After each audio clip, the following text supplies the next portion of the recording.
Welcome. You're going to go ahead right now and draft your first page growth plan. Or maybe this is not your first, maybe you're coming back to listen again later. This video is designed to help you quickly go through and draft all of the important core growth elements that are needed for growth. And the purpose of this exercise is to help you quickly and easily just write things down. Just trust your inner wisdom. The idea here is that you will draft your 4-page plan again and again. Every single version of your 4-page plan is a draft. So we get into this idea that we have to do things perfectly and it has to be forever, and it's not. When in business and in life, everything is about knowing where you are and taking the next brave step. And as long as you have a very clear future in sight and where you're going, which the plan is going to help you always connect and reflect upon, then you will be able to know your highest and best use and know the team's highest and best use. So let's go ahead and dive in. So we're going to set a timer. We're going to let ourselves have about 60 minutes. You're going to give yourself permission to draft. Trust that the first quick iteration will create a breakthrough. Every iteration will create breakthroughs. Trust whatever insights and ideas come. Trust you already have everything you need. You don't need anything else. This will tell you anything else you need, but this is what you need right now.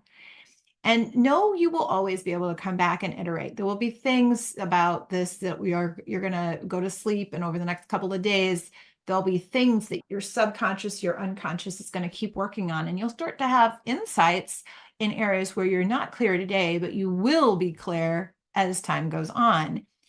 And give yourself the gift of imperfect completion. There's going to be some things here you just do not know the answer. Okay. And it's okay. That's all right. Know that it's safe to not know. Okay. This is the important piece about creating growth. It's okay to not know.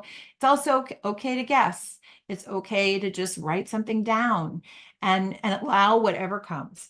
So that's what we are going to do right now. So the 4th-page growth plan, you'll see here, you've got a template that you can download. I recommend you download 52 copies and then redo it every week. Believe it or not, the active writing it down, that neurological processing will help you program your brain to grow and to focus on the things that a CEO really needs to focus on, right? We focus on all kinds of stuff, usually not what really creates growth. These are the 4 pages, and it's really divided into the 4 critical areas of alignment that your company needs in order to grow. Okay, so that's what's super cool about this, is that it aligns you with the 4 areas: knowing your purpose, knowing who you serve, knowing your plan, and knowing your highest and best use. So the first page you'll see at the top is knowing your purpose. And then the second half of the first page and the whole second page is all devoted to knowing who you serve. And then the 3rd and 4th pages are knowing your impact plan. So we're going to start. Ready? So just before you do, take a moment and just let your hands and your face and everything just be free. Let yourself be free. And trust, take a moment to breathe into your heart. Put your hands on your desk in front of you or whatever's in front of you, or your hands on your legs and your feet on the ground. And just take a moment to ground yourself and know that you have everything you need in this moment and every moment.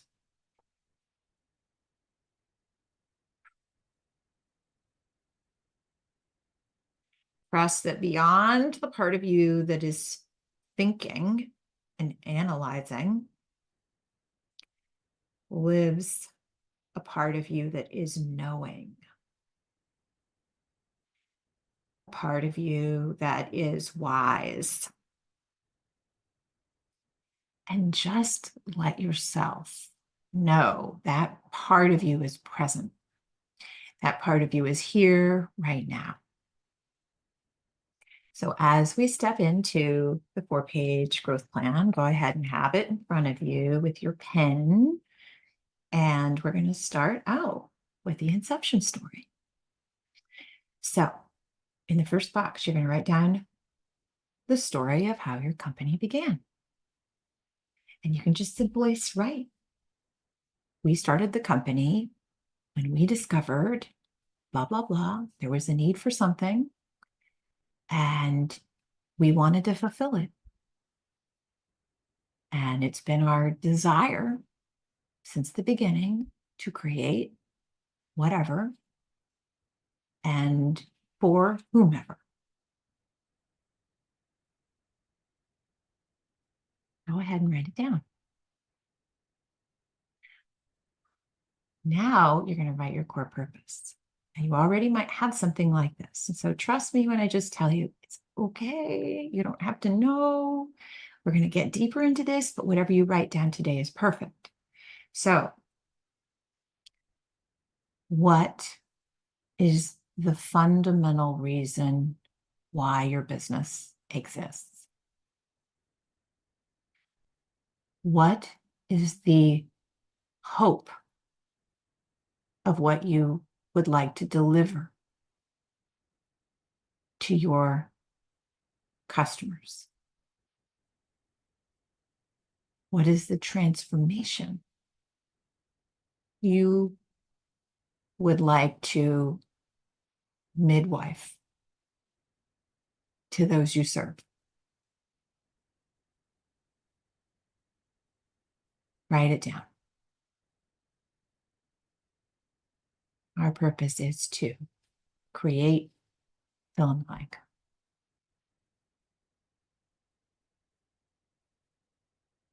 Next, you're going to imagine that your business is 100 years into the future. So go ahead and calculate the date. 100 years from now. Your business between now and then has been creating good, growing in terms of impact, scale, and profit, transforming lives of everyone around you. So just take a moment and imagine what that future world would look like. So it's the picture of your future world of what becomes possible because your company exists. So just start it out by writing, our vision is a world where. Our vision is a world where. And you write what you see, what you've changed. In place of the things that we don't want, you see something that you do. So you write it in the positive. A world where hunger no longer exists. A world where sustainable products solve the carbon crisis. A world where every child learns to read. Next is your 10-year impact goal. Okay, so 100 years from now, you can start to imagine all that's possible. What would you want to create 10 years from now? What would that 10-year goal be? What would it look like 10 years from now? What is a specific goal? How many customers? And what would the impact look like? 100 customers, 1,000 customers, 1,000,000 customers experiencing X. That's a good way to start. How many customers by 10 years from now? And what is the transformation that they are going to experience? Write it down. You've got this. Okay, now. All right, core values in the Force for Good system are a little bit different than in others. Core values aren't just table stakes things you need to bring. They are a recipe for how your company achieves its mission, its purpose, its vision, its goal. So when you think about whatever you wrote down as the reason your company exists, your core purpose, you think about your core vision, your 100-year vision, when you think about what you're creating in the world, you think about your 10-year goal. What are 3 attributes or qualities that you need to bring every single day. And right now you can write more than 3, write 100 if you want, as many as you want. But what are the things that will produce that result? What are the very essential guiding principles, beliefs, values that need to be in place in order to create that kind of a goal and live out that purpose and live out that vision? A world where hunger no longer exists, or every child learns to read. What would be the things you would need to bring to the table? 3. Nice job. So now you've just created the know your purpose section. So just take a breath and move on to the next, who you serve. First, you're going to ask yourself who they are. You're going to ask yourself, who is my customer? And this is a clear description.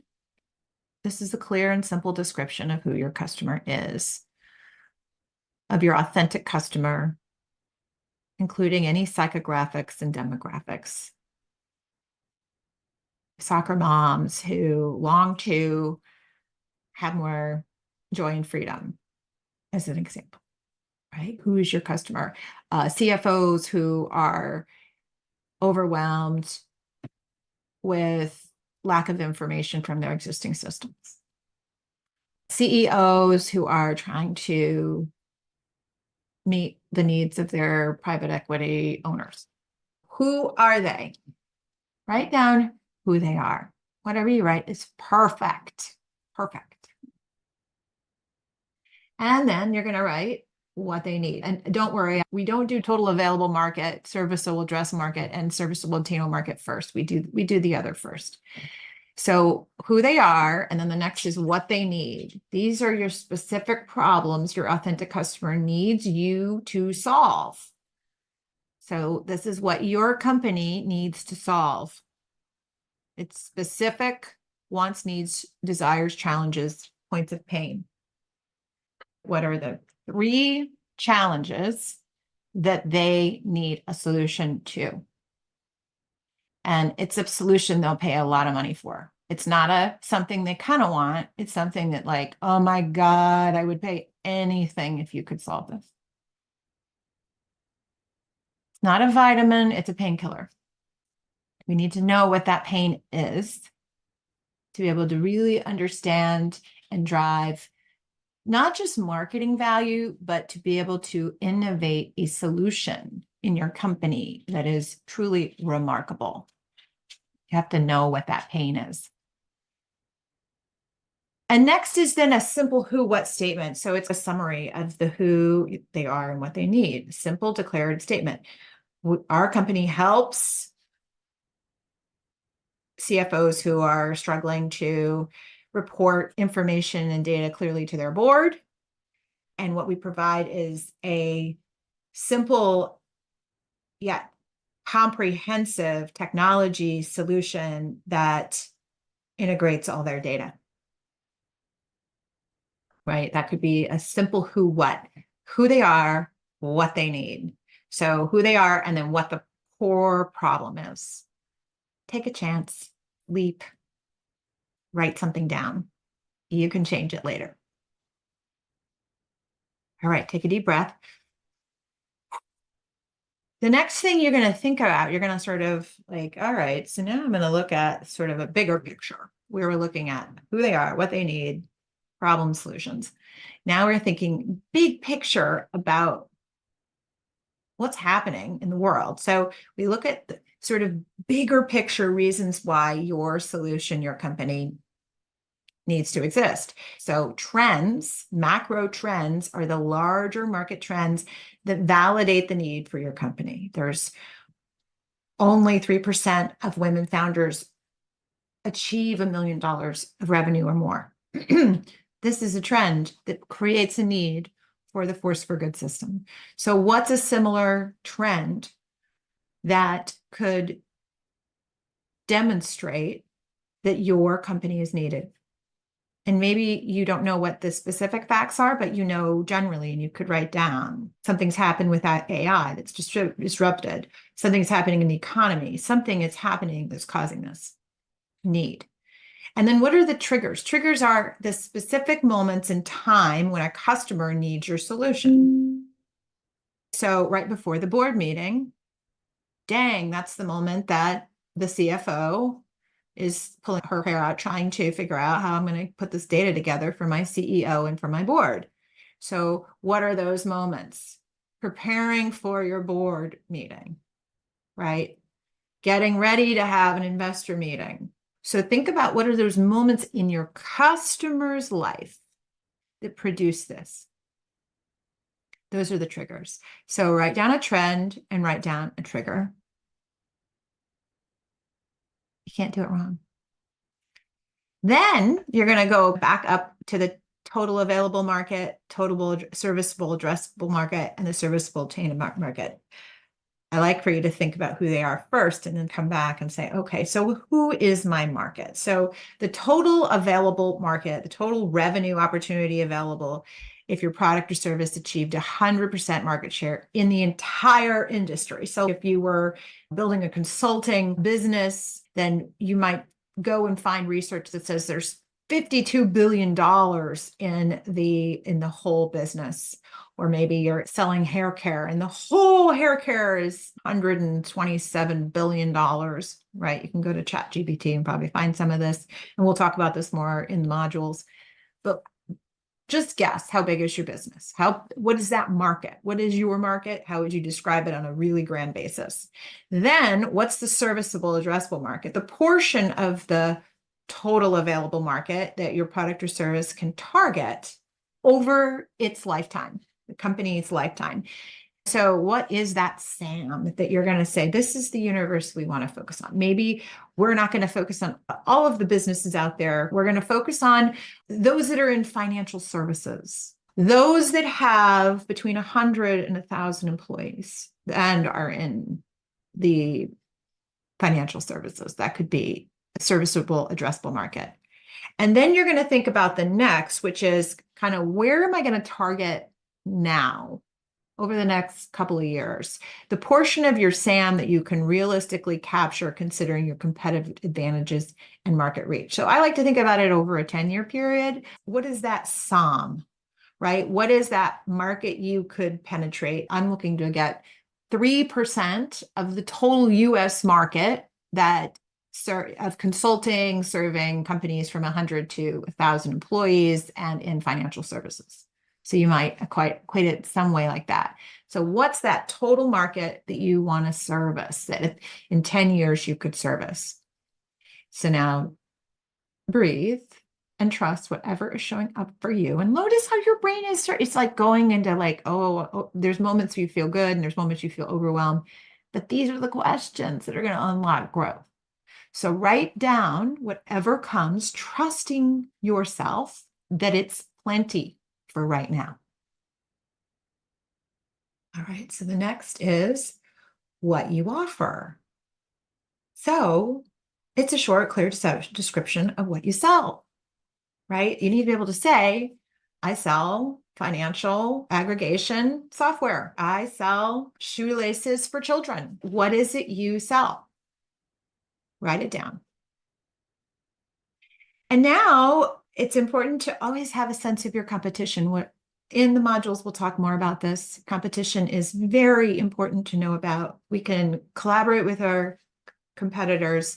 We can learn from our competitors. And also our competitors demonstrate that we have a market. So who are 3 other options, other companies out in the market that are serving the same market as you? So these are the other options available to authentic customers that most closely resemble your company. Write 3 down.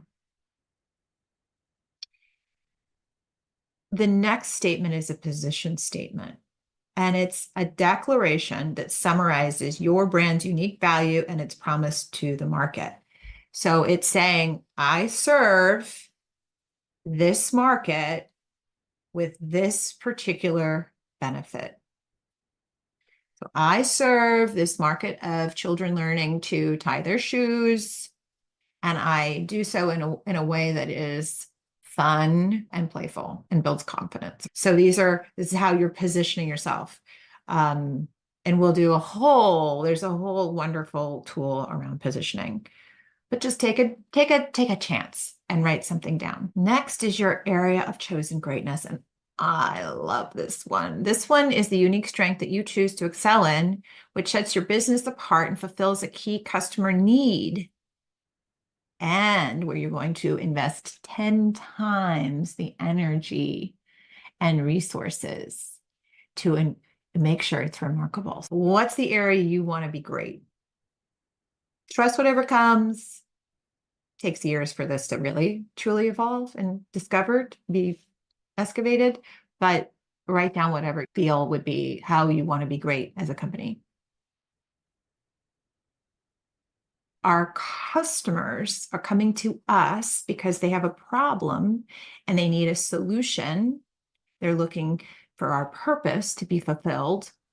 And so as they go through the journey, they're going to start to feel new feelings. They might come to us feeling frustrated or angry or confused.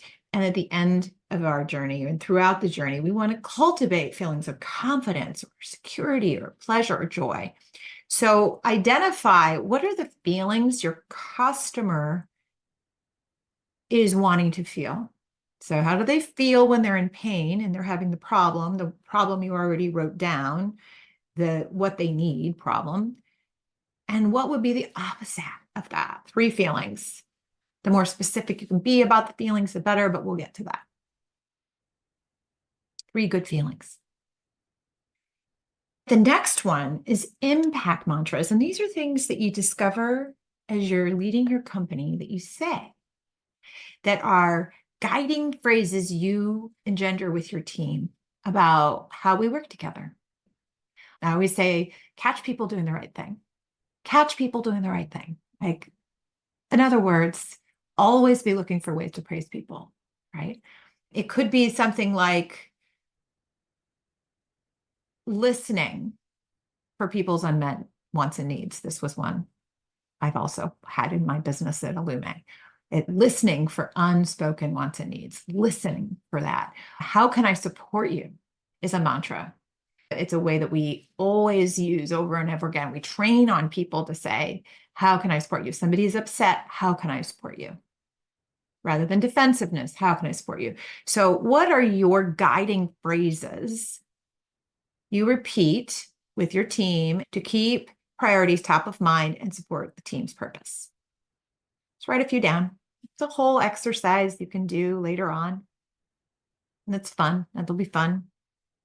And then there's 3 customer improvements. At all times, we are always improving the customer experience because the lives of customers change, because the industry changes, because there's disruption. We always can improve our product or service in fulfilling the transformation or purpose that it's meant to provide. So at any given time, the 3 areas your team is focusing on making improvements. What are 3 improvements you'd like to make? Maybe it has to do with your customer service. Maybe it has to do with your product. Maybe it has to do with the way you onboard a new customer. Maybe it has to do with the way you're selling and communicating with your customer. Write 3 improvements down. Good job. Good job. All right, next is knowing your product and service list. So now we're jumping to the top of the next page. We're going to jump to the page 2, and here's where you're listing your products or product lines. And you're going to list what you sell, and then you're going to start to write down what the unit price is, the unit cost, gross margin. Okay. So knowing these numbers, again, take a deep breath and guess if you don't know, right? And then you want to have a sense of how many TTM stands for trailing 12 months, how many you have sold of each product, how many units you sold in the last 12 months. Guess how many customers you've sold to in the last 12 months.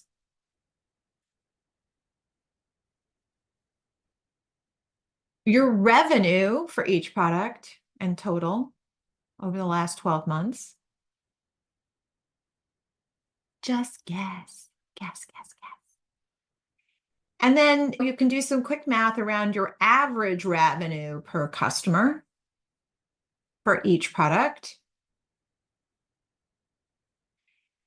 And then you can start to think about how much your total cost of goods was for each product over the last 12 months.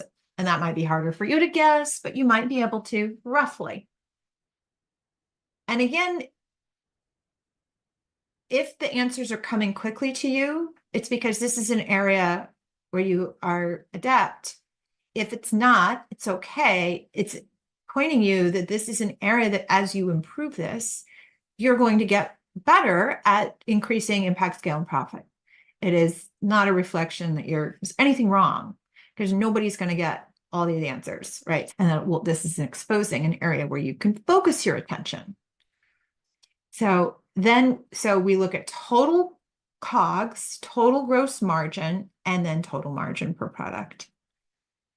And this information we'll use going forward, but hopefully if you start to get it and write it down, and maybe this week you'll decide you want to go and run some reports and find out for sure what the numbers are. But this is going to give you so much power, because it's going to help you see what generates profit. So what either do you know because you just wrote it down and you can see it, or what do you believe is generating profit? So star which product has the highest gross profit per unit. So every time you sell it, has the highest gross profit.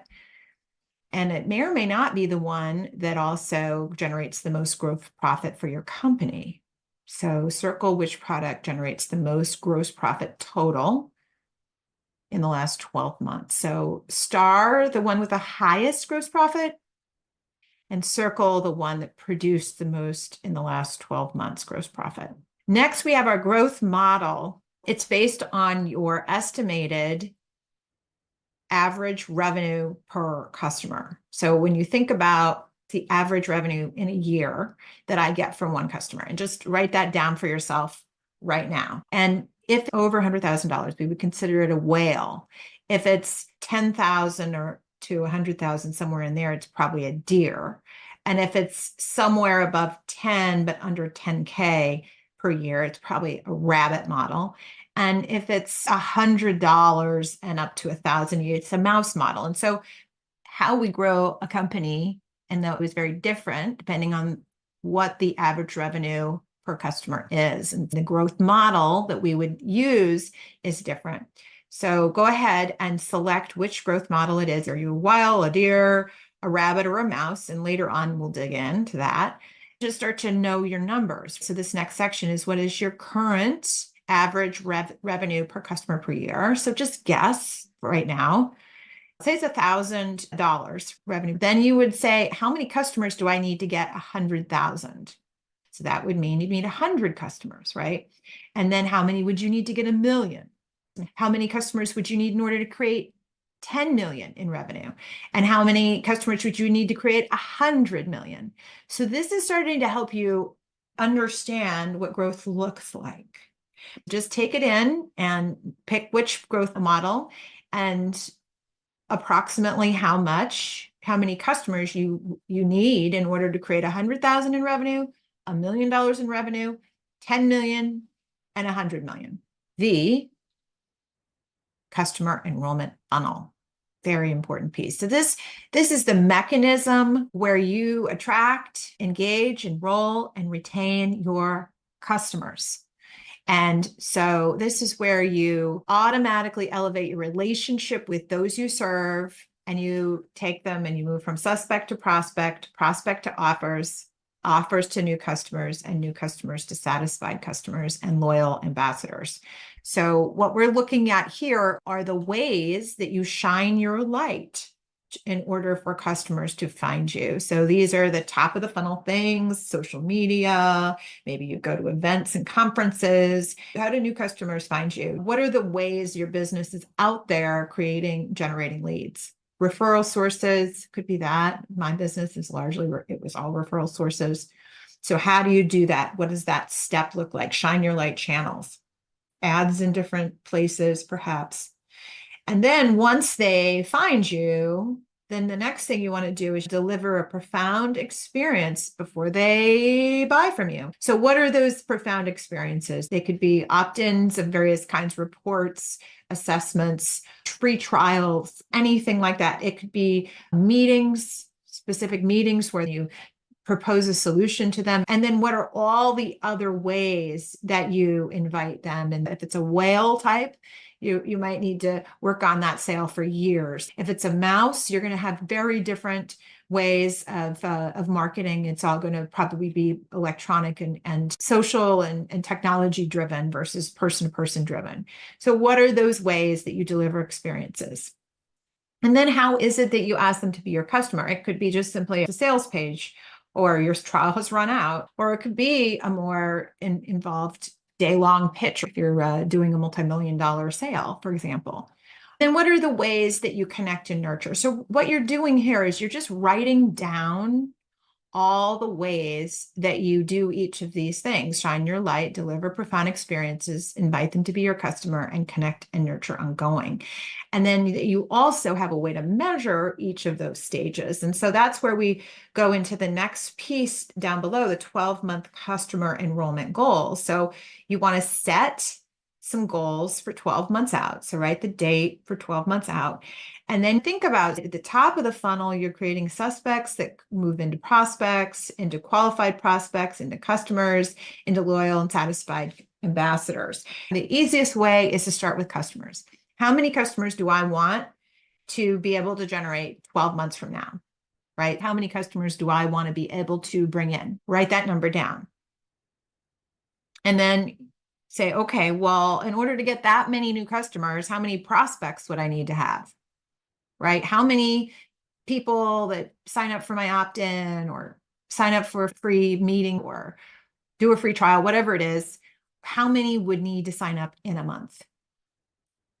And then how many suspects would you need? So how many would have to see a social media ad, or how many would have to meet me at a conference at my table or see me speaking at another event? So how many customers, how many prospects, and how many suspects would you need? This is helping you determine what your 12-month customer enrollment goals are. And it's helping you see what you need to do to build a funnel that creates and produces that result. And so then the last thing here at the bottom is the percent of suspects to prospects and the percent of prospects to customers. So you always want to improve the conversion rates. If 50% are converting, maybe you want to move it to 60%. If 10% are converting, maybe you want to move it to 20. Where is it now and where do you want it to go? If you don't know, it's okay. It's fine. It's part of what you're going to unlock. And now we're going to focus on the impact plan. So we're going to think about this in terms of 10 years. You already have a 10-year impact goal. You set it earlier when we were looking on page 1 of your purpose section. So go ahead and write it down again. 10-year impact goal. This is the specific 10-year goal, perhaps the number of customers that you want to serve and the transformation you want them to experience. And then the next is a question about 10-year scale and 10-year profit goals. So this is where you're going to consider how many customers do I want to serve 10 years from now, and what's my profitability? Identify how many customers I want to serve, how many units sold I want to sell in a year, 10 years from now. What do I want my total revenue to be? What do I want my average revenue per customer to be? And then you want to think about profitability goals. So this is where you're thinking about what's my gross profit margin. So I have my product and I sell it for revenue, and then there's costs associated with delivering it. So what's the gross profit margin that I want to have 10 years from now? Total gross profit per year. So how much gross profit dollars do I want to have in 10 years? And how much total operating expenses? So how much operating expenses do you have now? And in order to serve your bigger scaled out company, how much will it cost you to operate in 10 years? And then what will be the net profit margin and total net income that you'll have? So you'll have your revenue minus your gross profit minus your operating expenses equals your net income. If this is all jumbled, don't worry. Write down whatever you wish you could have that you're familiar. You can write down, I want 5 million of net income in 10 years or 20 million of net income, whatever the number is. You can write down whatever you feel comfortable knowing. All right, take another deep breath. And now we're going to move into the next section. The next thing you're going to do is you're going to assess where you are. And this is where you are going to look to 3 of our assessments. We have a stage assessment, the growth readiness score, and the traction score. So first you're going to say which stage you're in: existence, survival, scaling, and impact. What your overall growth readiness score is, and then what your purpose score is, your who you serve score, and your impact plan score.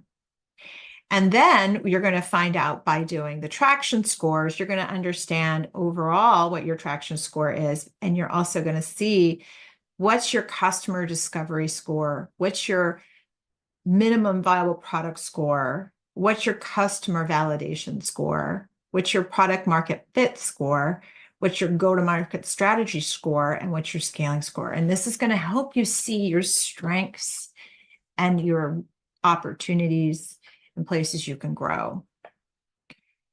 So continuing to assess, you're looking at your profit and loss statement here. So you're going to see what your total units were, your revenue, your COGS. You're going to look to see what it was last year, what it is year to date, what it is for the last 12 months, trailing 12 months, and what your run rate is right now. And if you have a forecast and a budget, you're going to put it in there: total units, revenue, COGS, gross profit, etc.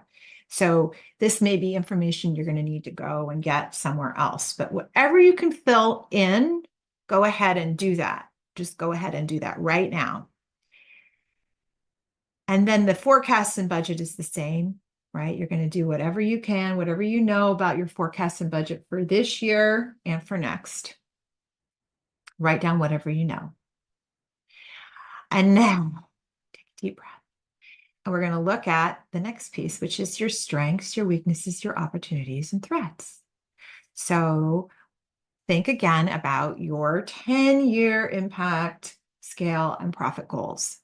What are the strengths that you can bring to the table, your company can bring to the table to grow impact, scale, and profit? Write down 3 strengths. What are 3 weaknesses?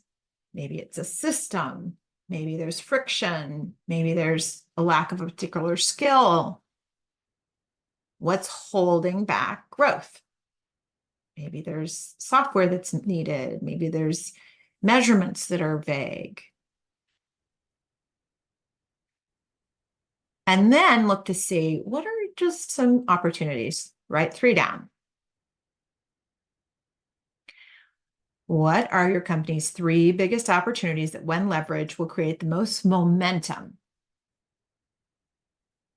Right now, don't worry about it. Just write 3. And what are some of the big threats your company is facing? The dangers out there that you need to consider, the risks and dangers that could impact, scale, and profit. All right, so now you know where you are. So you've got your 10-year goals, your 10-year impact plan, 10-year scale, 10-year profit goals. You know where you are, right? You can see your profit and loss generally. You kind of have a sense of what stage you're in, how well you know your purpose, how well you know where you serve. And now you have a sense of your P&L from the last year. You know it in words, what your strengths, weaknesses, opportunities, and threats are.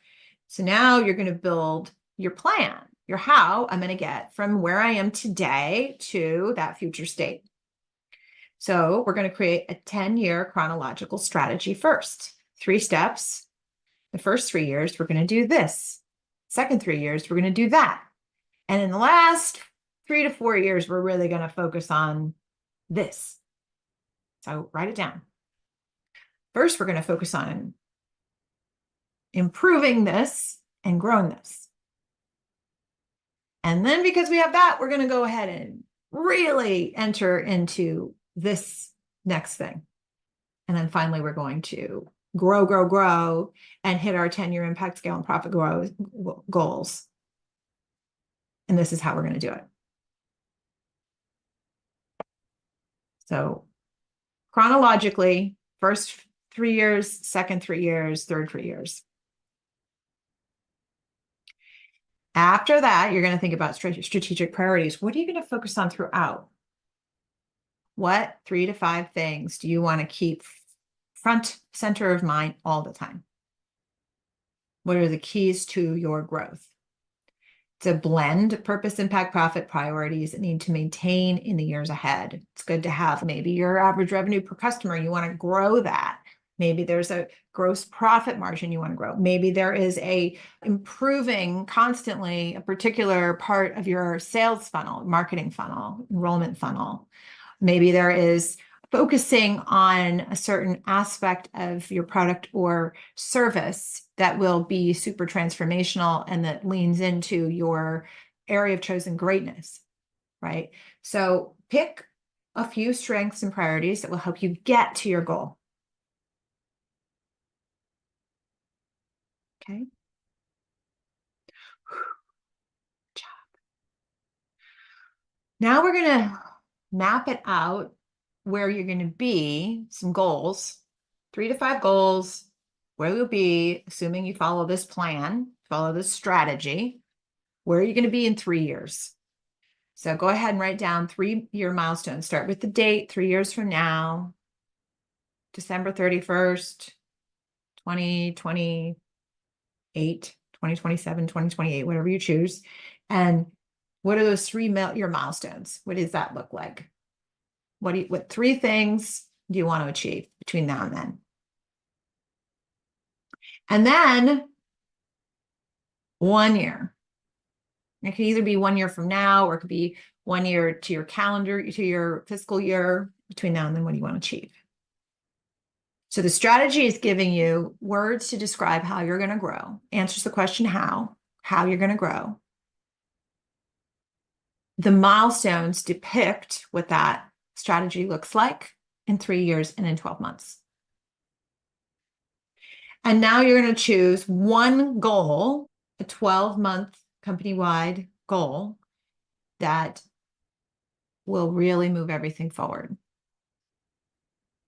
Select your 12-month breakthrough goal. And we spent some time, we spent a whole module on the 12-month breakthrough goal. The single most important company-wide goal for the next 12 months, goal that will move the company forward most profoundly, accelerating impact, scale, and profit. And then go ahead and write down your quarterly goals, 3 company goals to achieve each quarter. You can see, how do I get to the 12-month breakthrough and the 12-month milestones? What are the goals I want to set over the next year by quarter? And then what we're going to do is, the last but not least, is think about how you want to measure success. All right. So what are the key measures that you want to measure every week, in order to make sure you achieve your impact, scale, and profit goals, and to ensure to make sure you achieve your 12-month company-wide breakthrough? So what are the specific metrics? Could be units sold. Go back and look at your funnel.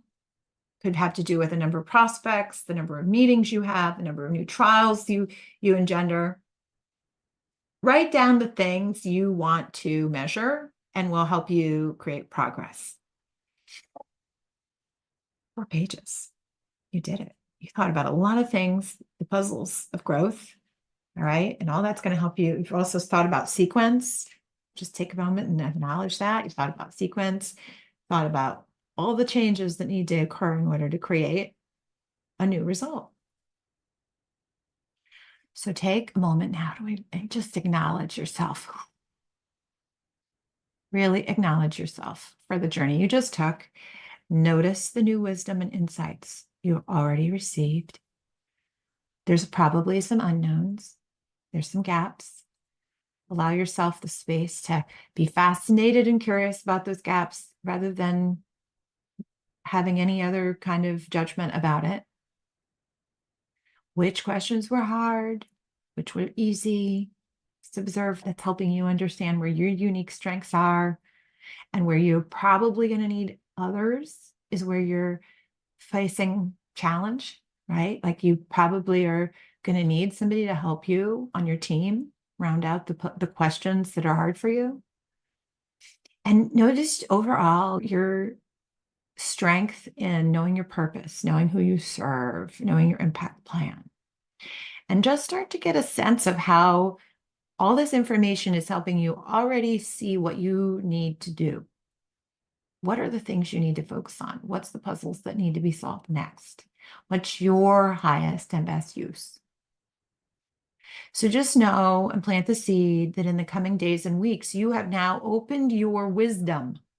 You've opened the channels of wisdom, and your brilliance is now going to start unlocking these puzzles and helping you resolve these challenges so that you can be a force for good and create all the change and the envisioned positive goodness in the world that you imagine. So trust and settle in that what you've created is absolutely brilliant and plenty and enough.